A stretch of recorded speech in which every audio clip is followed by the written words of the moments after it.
Guan Yu'nun ölüşü kim sebepçi bolgan? Liu Meng mu? Sun Quan mu? Undaq emas. Yürek berip saqlap etkendan keyin filmning davomini ko'ring. Üç parçalarni ko'rgan nurg'un do'stlar bilamiz. Guan Yu nihoyat sadoqatman va kuchli palvon. Endi buningki o'lib ketishi nurg'ulg'an kishilarningki ko'nglini yerim qildi. Undaqda Guan Yu'ning o'lib ketishiga zot kim sababchi bo'lgan?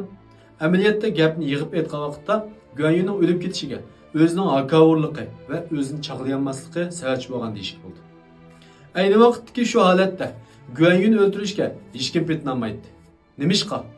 Guan Yu'ning palvon bo'lganligi uchun emas, balki Guan Yu'ni o'ldirib Liu Bei'ninki ulardan o'ch ilishidan ansiraydi. Ammo Guan Yu Sharqovdagi Sun Quan va barliq sang'ullarni haqorat qildi. To'xtamay ularni cho'kirdi. Shuning bilan askarlarning va sang'ullarningki uningga qattiq o'chmanlik keldi. Oxirida Liu Mengninki Sun Quanning buyrug'ini anglamay Guan Yu'ni o'ldirib o'tishidek bir fojia kelib chiqadi. Demak, siz mayli qanchalik iqtidorli bo'ling, o'zingizni cho'ng tutmang, hakavurlik qilmang. Chunki hakavur odamningki oqibati yaxshi bo'lmaydi. Agar bu filmni yoqtirgan bo'lsangiz, yurak berib saqlayotgandan keyin 2 raqamini ostga qoldirib qo'ying.